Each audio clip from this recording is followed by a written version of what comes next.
Welcome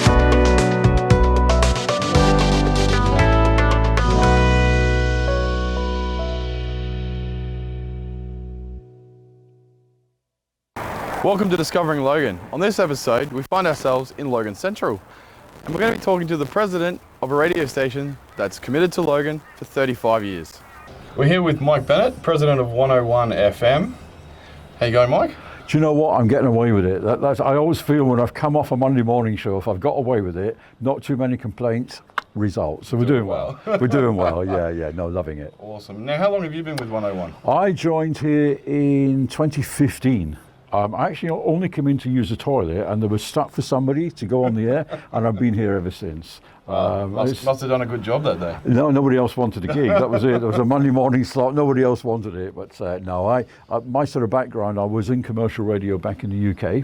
Used to get paid for this, and the opportunity came up. I didn't realise that 101 FM was a community station because it sounded that professional. I thought, oh, I wonder, and we'd only just moved over here back in 2014, listened to it, phoned them up, and they said, okay, we're desperate, come on in, and here we are. And I've been here, and I've been president now, just finishing up my second year. Oh, congratulations on that. Thank you very much. Again, nobody wants the gig, so...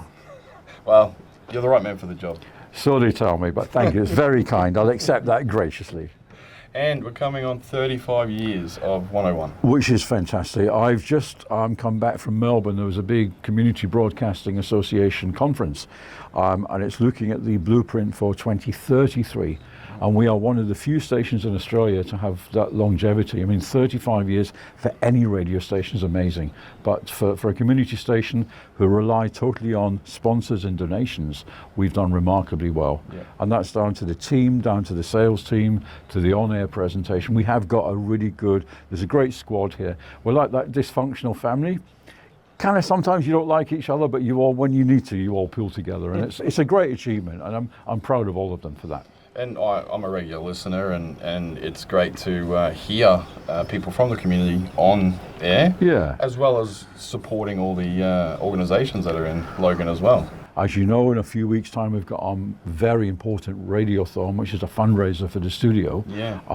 But if you go into shops, petrol stations, anywhere in the community, they're playing 101 FM. Yeah. So we're obviously, and we've got a slogan, it's all about the music. Personally, I think it's more than that. I think it's the fact that every one of us is very different in our approach. And you've got the ex-commercial guys who do the weekday shows.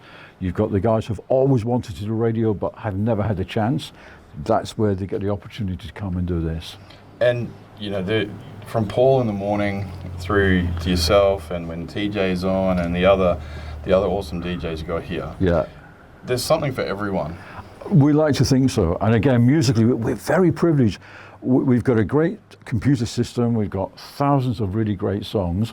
As long as we stick within the format of biggest hits, greatest memories, we actually have the option to play what we want. And if you ever watch me when I'm working, I'm changing it all the time. Depends on who you've had as an interview guest. You've got to be careful what track you come out of when you've had a guest on. And you're constantly changing it. There's no other radio stations that I know that will allow the presenters to choose their own music, which is, it's a privilege. Yeah.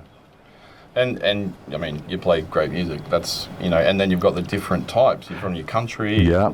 And your everyday, your hits and everything else that's going country, rock and roll. You've got a classical program on at the weekend. You've got something, we think something to suit everybody. Whereas, you know, not wanting to compare us with other stations, if you listen to some of the commercial stations, same old, half a dozen songs on rotation, 20 times a day, and it's boring. Yeah. And we like to think, okay, we don't always get it right. I think people enjoy listening to the mistakes. They like to hear stuff going wrong. It shows we're live. And that's another thing about here. We're all working out of Logan. We're from 5 o'clock in the morning until midnight, we are live. No syndicated programs, no pre-recorded programs. And that's something, again, that we're all very proud of. And it is such a wonderful station for the community, because you also get to the community announcements, which supports the local not-for-profits and things where they wouldn't normally be able to be on radio.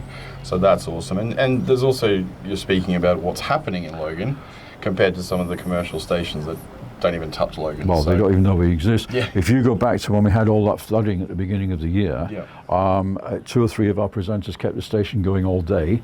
They walked into the studio. I suggested that they got jet skis, but they didn't want to. We couldn't afford that. But they came and we were broadcasting live, giving traffic reports, say, whatever you do, keep off Wembley Road, it's flooded. You wouldn't get that anywhere else. Absolutely. And as I say, for us, it's a huge responsibility when it's storm season. People will now tune into us as well as the ABC for the up-to-date information. Yeah. And we're getting updates all the time. We're watching what's going on the radar. So I think people have started to, and also we're quite trustworthy. If you listen to mainstream media or watch mainstream TV, it's like, really? Yeah. Bit of propaganda, whereas we just keep it real. And that's what we do, and that's why we love you guys so much. We're not mainstream media. No. We keep it to Logan and tell the truth and get it out there, and that's why people keep coming back. So that's why they keep coming back to you guys. Indeed, and one of the things we did while COVID, and again, we were very proud of the fact that we kept broadcasting live during COVID. Yeah. We gave everybody the choice, and we thought, hang on, essential service, does that mean we can get out of the house? Yeah, so we all came in, but we made it a COVID-free zone. We decided we're not going to talk about the doom and gloom and the drama. Yeah. Let's try and keep things upbeat. Let's try and one of our listeners actually said to us, we were her lifeline. She lived on her own. She had nobody to come and visit. Nobody was allowed anyway. So we were it. And she was talking to us on air, talking to us off air. What a responsibility. Yeah, and that's fantastic to get that feedback. I think so. Well, 35 years, awesome stuff. So the Radiothon, when's that happening? So that happens, it starts on TJ's show on Friday the 23rd of June. So that's 9 o'clock. We're all going to crash into each other's shows just to keep things going. Yep. And then that runs all that weekend up until my show at the end of the 26th of June. So that'll be 12 lunchtime. Saturday and Sunday, live entertainment in the car park, sausage sizzle. We know how much you enjoy sausage sizzle, so I expect to see you there. I'll be here. We've got a coffee van because everybody's going to need coffee. Yes. Just loads and loads of really good fun stuff. Some of the guests that I've had on the studio, in the studio singing, they'll be coming along with live entertainment as well. So it'll be a good time, and also a chance for our listeners to finally meet some of the people that they listen to, and we love meeting them as well. Yeah, put the face to the voice. Exactly, and obviously they'll say, "Wow, you're so much younger than you sound when you see me." So. For some, it might be better just to stay the voice there, right? Well, I'm just mortally wounded by that, but what can I tell you? No, I'm over it now, it's fine, I've recovered.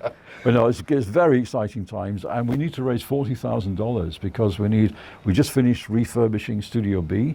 We now need a new mixing desk in here. Our computers are about 10 years old, which is ancient in computer land. Yes. We need new soundproofing throughout. So yeah, a lot of money. A lot of money, but I reckon the community is going to get behind you. I think so too. I'm convinced that that's going to happen. Thank you very much for today. Pleasure's all yours. Congratulations on being president and 35 years at 101. Thank you. Absolute joy to have you in the studio. And hey, you'll need to come in and talk to me on my show about living in Logan, all about the magazine. Look forward to it. Consider it done. Thanks very much. That's a date. That's all for this episode of Discovering Logan. Thanks Mike Bennett from 101 FM for sitting down and having a chat and telling us everything about 101 and what they do. Be sure to check us out on Facebook and our website, and look out for the next episode of Discovering Logan.